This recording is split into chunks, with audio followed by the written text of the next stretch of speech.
सूरती में कूलर लगल छौरी कुरती में कूलर लगल छौरी कुरती में चूतो में पसीना की पुरती में चूतो में पसीना की पुरती में कूलर लगल छौरी कुरती में कूलर लगल छौरी कुरती में फीलिंग है तो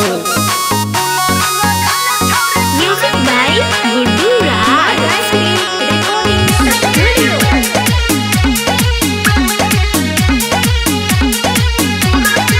ठंडा पीले चाहे पीले नींबू पानी मिटो न दुख तोहर सुने के रानी गर्मी छिए ठंडा पीले चाहे पीले नींबू पानी मिटो न दुख तोहर सुने के रानी पूछबो ने बात हम घुरती में आ पूछबो ने दुख हम घुरती में आ कूलर लगल छौरी कुरती में आ कूलर लगल छौरी कुरती में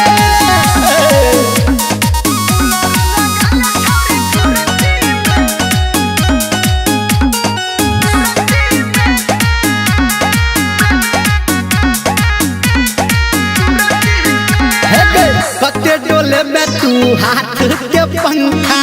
लगे छौ गरमी तो पीट दही चौका सब बुझते कते डोले में तू हाथ